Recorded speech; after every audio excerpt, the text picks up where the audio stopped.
Hello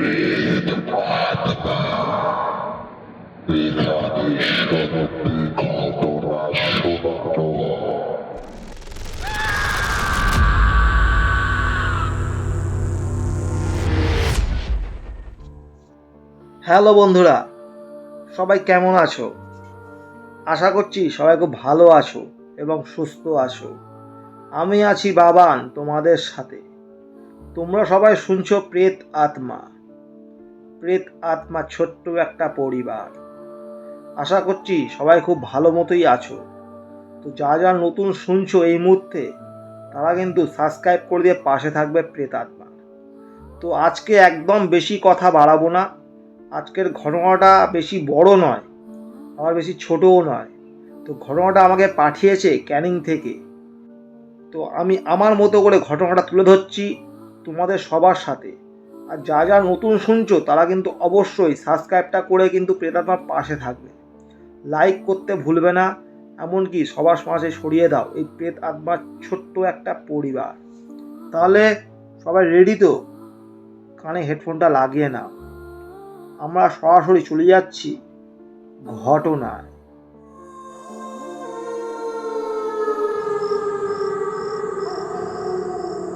এই ঘটনাটার নাম দিয়েছি আমি দিঘির পাড়ে কান্না। তো ঘটনাটা আমি আমার মতো করে তুলে ধরছি। আমি রিয়া, আমার বাড়ি ক্যানিং। আমরা মধ্যবিত্ত পরিবার থেকে বিলং করছি। প্রথমে আমি আমার ডিটেলসটা দিয়ে দিচ্ছি। আমি পড়ি ক্লাস 7-এ, আমার ভাই রয়েছে পরে ক্লাস 5-এ। এই ঘটনা ঘটেছিল 6 মাস মতো আগে, শীতের সময়, মানে বুঝতেই পারছো। তো আমাদের বাড়িটা পুরোটাই গ্রামের সাইড। এখন কোনো রকম সমস্যা হয় না, আগে খুব সমস্যা ছিল। তবে এখনও কিছু কিছু ক্ষেত্রে অনেক গাছপালা কেটে দিচ্ছে। তো যাই হোক, তো মূল ঘটনায় আসছি। আমার মা লোকের বাড়ি কাজ করে, এই বাসন কুসুন মাজা, রান্না করা এইসবের কাজ করে। তো সেই সব কাজ করে ফিরতে মোটামুটি সন্ধে হয়ে যেত। এমনকি আমাদেরও রান্নাবান্না সকালবেলা করে দিত, করে মা চলে যেত পাশের গ্রামে লোকের বাড়ি রান্না করতে। কিছু কিছু ক্ষেত্রে খুব বেলাও হয়ে যেত। তো এরকম আমাদের ওইখানে ছিল একটা দিঘি। দিঘি মানে কি বোঝায়? প্রচুর বড় একটা ঝিল আর কি। তো ঝিলটায় প্রচুর লোকেরা পুকুরে বেশিরভাগ ইউজ করতো। তো এখনকার দিনে পুকুর তো খুব কম লোকই ইউজ করে, তো কিছু কিছু লোক ইউজ করতো। তাদের মধ্যে আমার মাও থাকতো। তো রাত্রিক সন্ধে হতে না হতে আমার মা শুনতে পেত বাড়ি থেকে যে দিঘি থেকে কে যেন কান্না করছে আর মায়ের নাম ধরে ডাকছে। আমার মায়ের নাম ছিল সুপর্ণা। তো মা রান্না বান্না করতো ঘরেতে। তো হঠাৎ বলছে, কী রে, শুনতে পাচ্ছিস কে যেন কান্না করছে না? তখন আমি বলছি, আমি যেহেতু বড়, আমি বলছি, কোথায় মা, কেউ তো কান্না করছে না। আমার বাবা করতো কি, জন্মজুরির কাজ করতো। মানে কিছু কিছু ক্ষেত্রে ওই সিমেন্ট বালি যে জন্মজুরি হয় না, বাগান পরিষ্কার করে দেয় এরকম। এবার সন্ধ্যেটা হলে একটু ক্লাবের মাঠে গিয়ে তাস খেলতো। তো তখন বাজে সন্ধে, শীতকাল মানে বুঝতেই পারছো, তখন বাজে সন্ধে ওই 7টা নাগাদ হবে। কনকনে ঠান্ডাও পড়েছে, পুরো নিঝুম, আর চারিদিকে ঝিঝি পোকা ডাকছে। তো আমার মাকে কে যেন ডাকলো।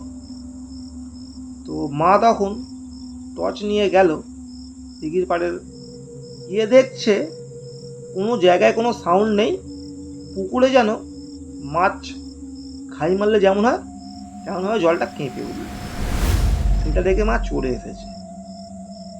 পরদিন সকালবেলায় থেকে মায়ের খুব শরীর খারাপ হওয়া শুরু হলো। পরদিন সকালবেলায় মায়ের হুট করে জ্বর এলো।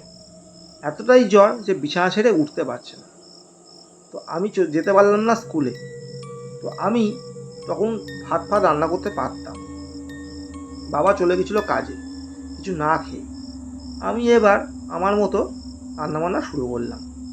আলু সেদ্ধ ভাত করে, এমনকি মায়ের যে বাড়িতে কাজ করতো তাদেরকে ফোন করেও বলে দিলাম যে মা আজকে যেতে পারবে না, মায়ের খুব শরীরটা খারাপ করেছে।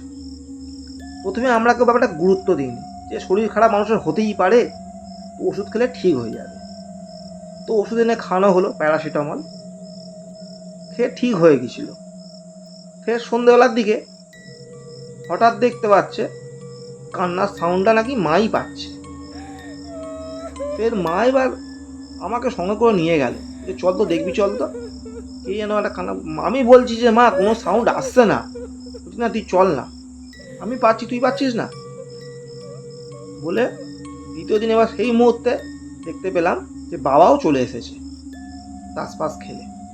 তো বাবা বলছে কি গো কোথায় যাচ্ছ এখন? তখন আমি বললাম যে দেখো না বাবা, মাকে বলছি যে কোনো কান্নার সাউন্ড নেই, মা বলছে খালি শুধু কান্নার সাউন্ড আমি শুনতে পাচ্ছি। তো বাবা জোর করে মাকে যেতে দেয়নি, মায়ের হাত ধরে বাবা নিয়ে চলে গেছে। কিন্তু জানি না কেন মা বড্ড মানে উত্তেজিত হয়ে পড়ছিল, মানে যেতেই হবে যেন দিঘির পাড়ে, না গেলে যেন খুব কষ্ট হচ্ছে, এরকম একটা ব্যাপার। তো এরকম হয়ে গেল। তো ওই দিন রাত্রিবেলায় হঠাৎ মায়ের আসে ধুম জ্বর, আর মা ভুলভাল বকতে থাকে। মানে বলে না জ্বর মাথায় উঠে গেলে বিঘার চলে আসে।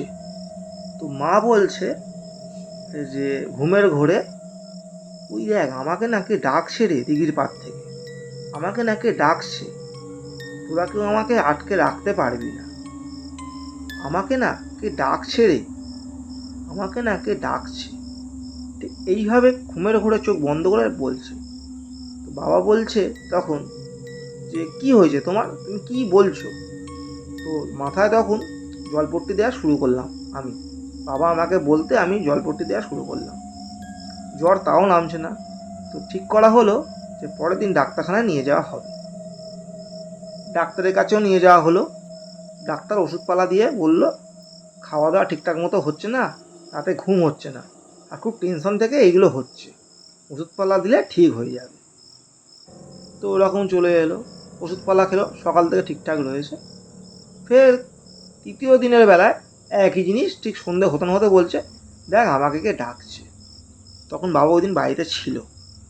বাবা বলছে যে ডাকছে না, এরম কোথাও ফেলে রাখা যাবে না।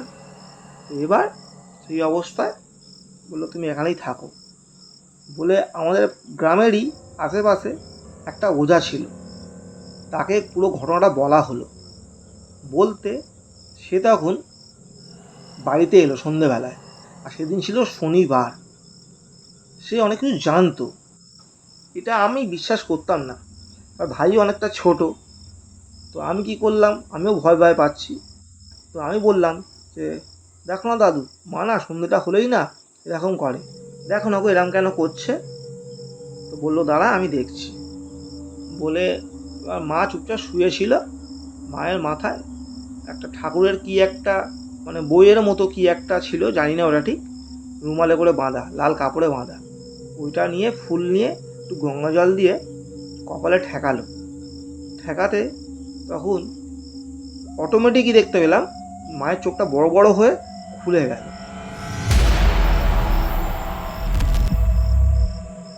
টকটকে লাল। তখন মা তো কোনো কথা বলছে না। তখন এইসবগুলো করলো, করার পরে হাতে একটা মায়ের কি একটা বেঁধে দিল, লাল কাঠ টাইপের কি একটা বেঁধে দিল হাতে তাবিজ দিয়ে, পাট করে গঙ্গা জল দেখলাম ছড়িয়ে দিল, জানি এটা কি করলো। তারপরে দেখলাম মা শান্ত হয়ে গেল, মার কোনো রকম কিছু বলেনি, ঘুমিয়েও পড়লো। আর যেমন ওষুধপালা চলছিল। মায়ের জন্য কি একটা দিয়ে গেছিলো, বলেছিল যে এই জলটা প্রত্যেক দিন বাসি মুখে উঠে খেতে আর সারা গায়ে ছড়াতে, একটা জল মানে শিকড়ের একটা জল। তো সেই সবগুলো করলো। তো মেন ঘটনাটা হচ্ছে কি, যে যেখানে সমস্যাটা হয়েছিল ওই দিঘির পাড়ে, মানে দিঘির পাড়ে কী ছিল যে মাকে বলছিল না ডাকছিল, তো মা তো ওই দিঘির পাড়ে যেত বাসন কোসন মাজতে, পুকুরে ইউজ করতো। তো এরকম নাকি একদিন সন্ধেবেলায় মা চুল ছেড়ে ওইখান থেকে নাকি আসছিল তাড়াহুড়ো করে বাড়িতে। সেই মুহূর্তে মা এটা নিজের মুখেই বলেছে আর ওই ওঝাটা মানে বলে দিয়েছিল যে এরকম এরকম ব্যাপার, কি হয়েছে তোমার সাথে কোনো দিন, তুমি কোনো দিন এই রাস্তা দিয়ে এরকম সময় এসেছিলে? তখন মনে করে বললো, হ্যাঁ একদিন আমি ওই চুল বাঁধতে বাঁধতে রাস্তা দিয়ে তাড়াতাড়ি করে আসছিলাম এই জায়গাটা থেকে। তখন বলছে ওইখানেই বিপত্তিটা ঘটেছে।